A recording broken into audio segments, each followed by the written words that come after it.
A pure white light drowns his vision. Blossom finds himself surrounded by snow. The wind whips at his cloak, but he does not feel the cold. He takes a step forward and his eyes adjust to the brightness.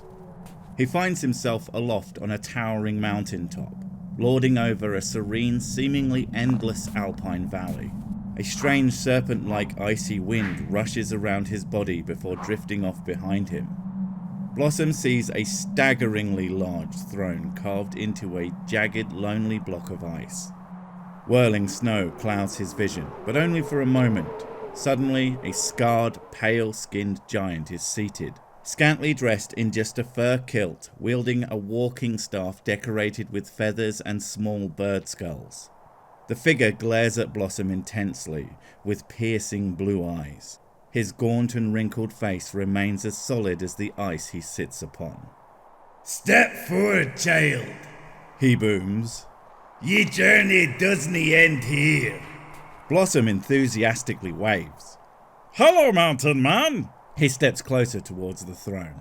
"The fates have decided your presence is still required in Barovia, and I will nae let ye die just yet." "Oh, thank you," says Blossom, chuckling to himself about this very strange dream.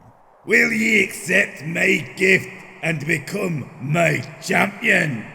The unblinking giant awaits his response. "Oh, sure thing." Throwing his arms into the air, the pale giant leans forward and places his large hand upon Blossom's straw wig. "Then rise, my champion!" Blossom bolts upright and takes in a deep breath as if it was his first. His eyes flit over his surroundings. He finds himself in a smouldering closet, surrounded by his companions. "Oh great, he's a zombie!"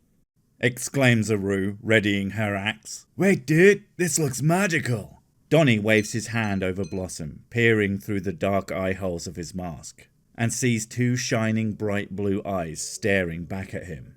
"I'm not sure what it is, but your eyes have changed, man." "Blossom, you alright, old chap?" Daemon helps him to his feet. "Stick hit, make owl. Mountain man say hello." Blossom states bluntly, and the party look at each other in confusion. "I think you need to rest. It seems that thing hit you pretty good." Daemon gives off a nervous laugh. "Perhaps we should stay here a while until you find some balance." Aru and Ains nod in agreement. Donatello looks at the charred, now inanimate broom which hit Blossom. I will have to test its magical qualities later." He licks his lips and puts it in his shell. Lucian, upon hearing that the party was going to rest, casually wanders into the bathroom, magically fills the tub with hot water, and makes an unseen servant bathe him. The others sit around on the landing. Blossom nurses the bump on the back of his head and tries to look at his new eyes in the reflection of the metal breastplate from the armor that had previously attacked them. Daemon rummages through the leftover shards of the armor. "I'm going to figure out how this thing walked on its own." He quickly inspects pieces of the armor before tossing them aside, until he notices inside the gauntlets 2 runes carved into the metal. Interesting. He places the gloves into his pack. "I'm starting to think the parrots aren't here. Maybe we were tricked by some demon children," sighs Aru. It's vampires, corrects Donny. "We should check out these other rooms," Ains interjects. "There could be important items inside." He secretly strokes the bag of coins he found earlier. Upon hearing this, Donny unnecessarily performs a ninja kick to open the door next to the burned closet, and it violently bangs open. He looks back towards Ains and lifts his brow with a wry smile. Turtle power.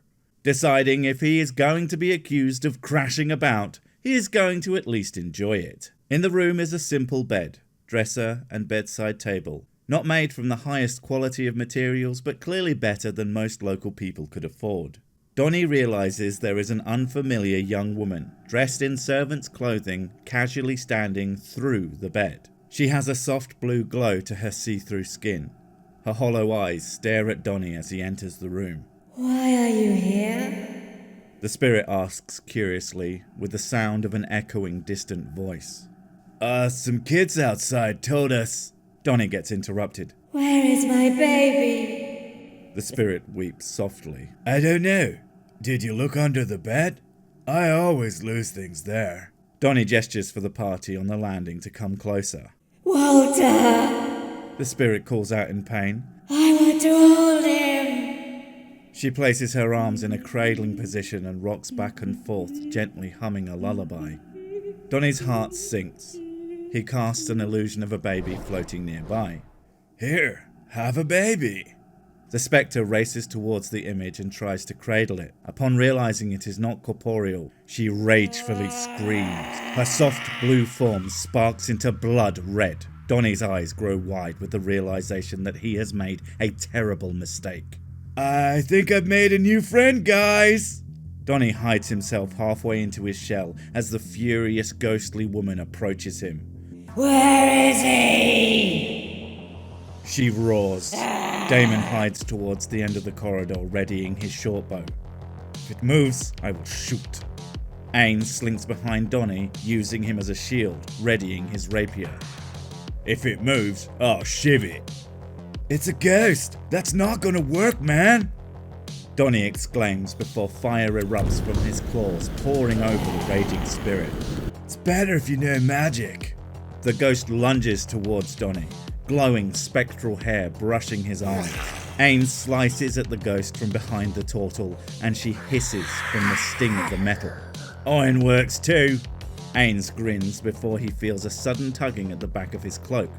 Blossom peeks his head over Ain's shoulder and shoots a firebolt at the ghost. Calm down, lady. It only seems to enrage her further. Daemon breathes slowly. He blocks out all noise and releases the string. His perfectly lined up shot causes an arrow to fly across the corridor. The spirit shouts, Give me my baby! before the arrow slices through her ghostly heart and embeds itself in a dresser. She dissipates into the air. Daemon bows his head and prays. Lady of mists and ravens, let this tortured soul rest. Ain squeezes past Donny. Let me check out this room, mate. Yeah, you get the loot after using me as a meat shield, Donny grumbles. Blossom jumps on the bed and observes Ain's raiding the furniture. Aru struts into the room and admires herself in an ornate mirror with ivy and berries carved into the fine wood. Looking good as always. Feeling cool air leaking from behind the mirror, she takes a closer look at the edges, and what once she thought were berries were actually carvings of eyeballs. Her own eyes widen with mild surprise. Pleasant decor. Managing to shift the mirror, it reveals a staircase leading up. Looks like I found the attic you were looking for, Ains. But he is too busy searching through the dresser to listen. Blossom knocks on the door within the bedroom. Hello? Any brooms? Donny waddles alongside and needlessly kicks it, strolling into the simple box room containing only a dusty crib at its centre. Dim light falls upon the crib from a letterbox window. It is shrouded by thin black veils and appears to be hiding something within the bed, unmoving. He carefully lifts the veil as to not disturb what rests there. Inside is a tightly wrapped bundle of what seem to be dirty bandages, laying still on the mattress. He unties the cloth with dexterous claws, only to find it empty. Dread leeches into him as he holds the unravelled bandages. Blossom leans his head into the room just in time to see Donny setting fire to the crib. Donny turns, his eyes hidden by the wizard's hat. We can leave now, he says sternly as he walks out of the room. Blossom slowly closes the door as the crib is consumed by magical flames and moves on to check the remaining door at the end of the room. It is a balcony to the front of the house. He can see a forested skyline of Barovia. The horizon is illuminated with lightning strikes among the grey clouds, and in the distance a mighty castle. Blossom sees the children on the street below and happily waves to them. Hello, children. They look up with sadness in their eyes. Have you found our brother yet? Blossom calls back. Oh, baby fire. The children look confused. What? Okay, bye.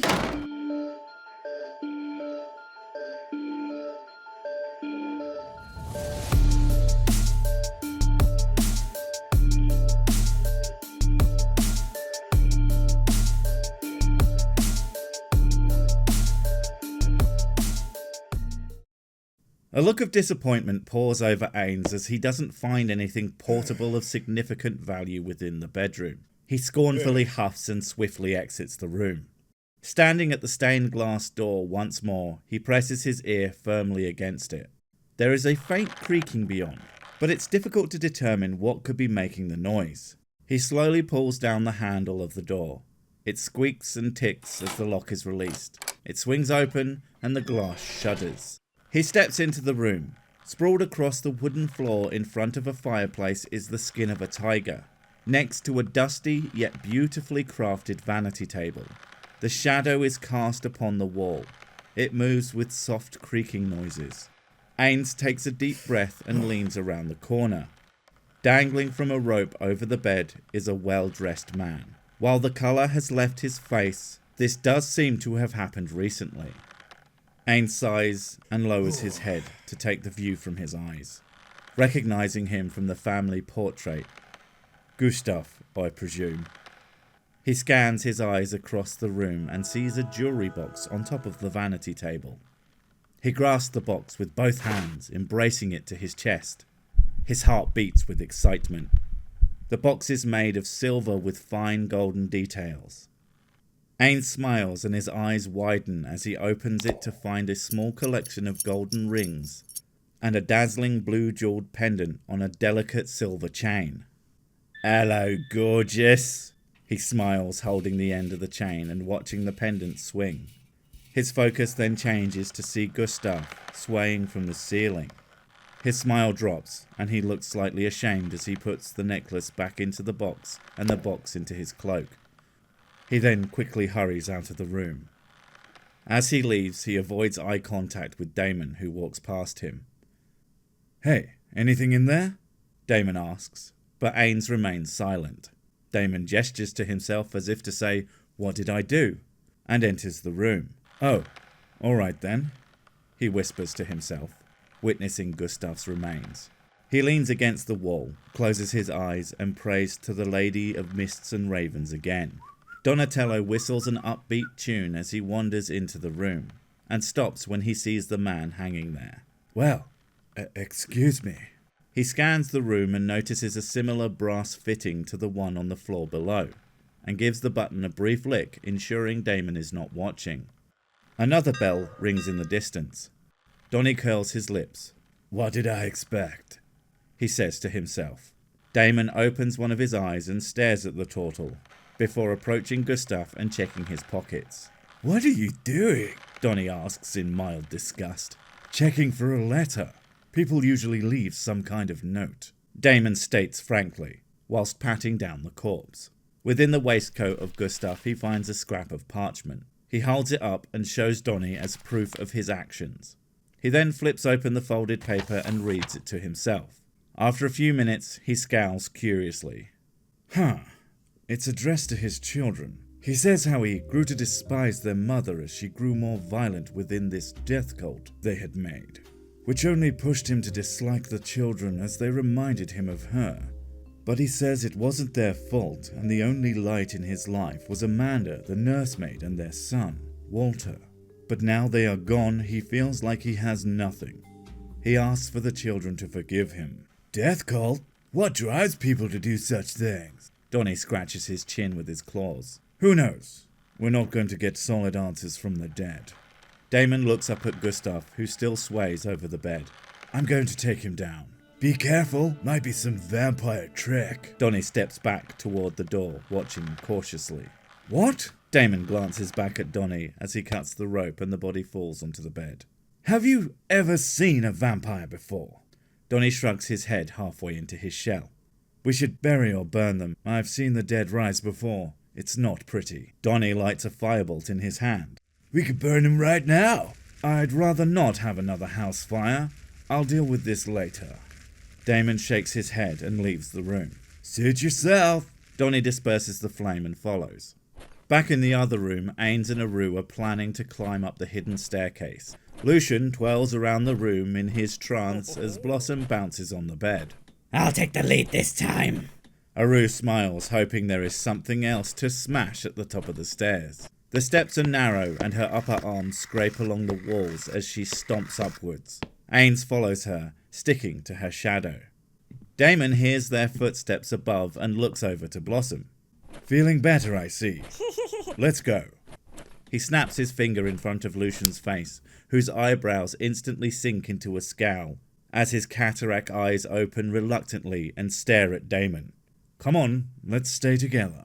He then leads them up the stairs. On the floor above is an open corridor, with a single window. Dim lanterns light the area. Plain walls papered in deep crimson with golden vines stretching up to the ceiling.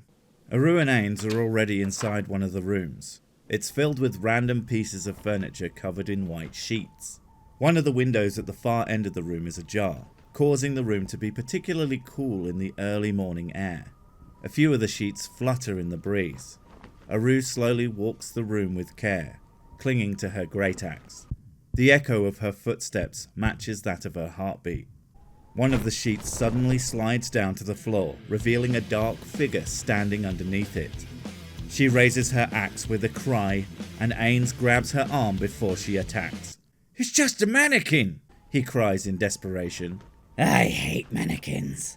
She grumbles softly as she lowers her axe and kicks the figure over with her boot. Where are you folks? Daemon raises his voice at the top of the stairs. In here, it's empty too. Ains calls back. The party all meet among the sheeted furniture. Something catches Daemon's eye by the open window. A white sheet with a red circle waving in the wind, revealing the bottom of a large wooden chest beneath. He flings the sheet aside, and leaning against the chest is another skeleton clutching toward a dagger stuck within its chest. Daemon sighs. Another body. He scowls and mumbles a prayer to himself. I can't take it anymore. I've got to handle this. Daemon uses the sheet to gather the skeleton and forms a sack in which he carries the bones downstairs to the ground floor. Upon retrieving Gustav, he finds that he is no longer a cadaver, but is in fact a skeleton. But Daemon is too focused to let that concern him and takes the bones to the foot of the spiral staircase. He finally approaches the bones in the hidden room within the library, sweat dripping down his face, moistening his shirt as he pulls the skeleton out of the room. While Daemon deals with the dead, Ains begins peeling the sheets off of the furniture. An old rocking chair, a coat stand, a cracked leather armchair, a standing mirror. Seriously, there's nothing here. He pouts, and then his eyes lock on the chest by the window. Rushing forward and carelessly flinging the lid open, he finds a glass box with 3 scrolls inside. He unravels the paper. Marked in thick violet ink are strange symbols that he does not recognize. He groans and pushes the scrolls into Aru's unexpecting arms and exits back into the corridor, quietly grumbling to himself. Aru quickly runs her eyes over the scrolls and finds a spell for protection against poison, to remove a curse, and spiritual weapon. She lifts an eyebrow and shoves them into her pack while making her way to Ains, who is now waiting with his arms folded, leaning against the wall at the top of the stairs, sulking. Blossom knocks on another door and puts his ear to the wood. He cannot hear anything on the other side. He opens the door slowly and peers within without leaving the hallway. A curtain of spider webs adorns the threshold like a wedding veil. Donny steps up next to Blossom and gives a nod as if to say, "I've got your back." Blossom bravely steps forward. A simple bedroom with reasonably expensive furniture, a writing desk, slender bed, a rocking chair, and an old coal stove. He looks at the desk and finds piles of childlike drawings, a stick-figure family outside a house, a rudimentary castle on a hill, and people with no faces in red cloaks chopping up a person. Blossom notices on the windowsill sits a small doll in a yellow dress, staring right at him. He waves. Oh, hello, scary doll. After there is no reaction, he approaches and picks up the doll. There is a small tag which reads, "It's no fun, it's no Blinsky." Blossom pats the doll on the head and puts it in his cloak. Ains searches the last unexplored room. Various toys can be seen spread across the floor. Strangely, they are in a circle, and in the centre are 2 small skeletons which cling to each other. He sighs loudly, and Lucian pokes his head around the door. Attempting to sympathize, he stands next to Ains, solemnly peering down at the bones. Even I take no pleasure in the death of young ones. He hesitantly attempts to comfort Ains with a pat on the shoulder. and then wipes his hand on his robes. I better tell Daemon we found more bodies. Ains turns to head out into the corridor, when he shudders as a creeping cold grasps hold of him. Lucian's eyes widen as two blue-tinted spectres emerge sitting on their respective beds. A small boy and an older girl. Who are you? The girl's voice seems far away. Ains approaches the beds. We met you outside. You don't remember? We haven't left our room since we died. Hoping Mother or Father would come find us. The girl weeps softly. Ains gives a weary look towards Lucian. How did you die exactly? He asks gently. Father said there was a monster and locked us in here to keep us safe. That he would come back when he had handled it. All I remember is being really hungry. We must have starved. Lucian steps towards the boy. What do you know about the evil power within this house? Lucian glares at the boy, who pulls his knees to his chest and hugs them tightly, saying nothing. The girl answers for him. Evil power? She shyly looks down. Are you talking about the people my parents helped kill? Ains sits on the edge of the girl's bed, and Lucian mirrors him, sitting on the boy's. Speak up, child! Lucian eagerly awaits her response. My parents would invite travelers over for dinner sometimes. And take them into the basement, where some monsters dressed in red cloaks would chop them up. We were not supposed to see. Well, Ains forces a smile. Good job we're monster hunters. Now, how do we get into the basement? The girl pursed her lips as if she shouldn't be telling strangers the secret. She looks into Ains' concerned scarlet eyes. You have to find the stairs in the wall. There's a hidden door. Where is this hidden door? He asks patiently. I'm not sure. I heard my parents arguing about someone finding it. The children appear increasingly uncomfortable. Abruptly, their ghost forms flicker between blue to red, causing Lucian and Ains to stand and back away from the beds. You can't leave us. We've been alone for so long. The girl's voice, monotone and stilted. As she reaches out towards the drow, Ains and Lucian give each other another look and step towards the door. We're just gonna bury your bones so that you can rest. The girl gives a huge closed-mouthed smile and tilts her head towards Ains. Blossom casually stomps his way into the room and pauses before sounding very excited. Oh, hello, children! He pulls out the doll from his cloak. Hey, look, doll! And shakes the toy slightly. That's mine. The girl seemed annoyed. You play? Blossom shakes the doll again, and the girl frowns. I'm not supposed to play with strangers.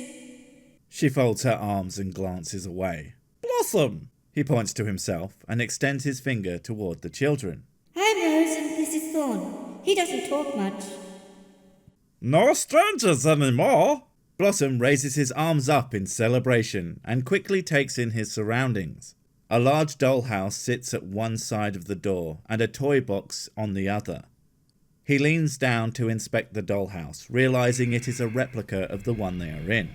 Little house is big house, he states happily. Ains curiously peers inside as well and sees a staircase within the wall just outside the children's room, leading all the way down the house and into the basement. You just found our map! He pats Blossom on the shoulder.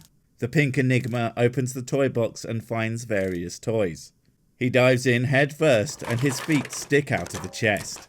Just then, Daemon, draped in sweat and breathing heavily, enters the corridor.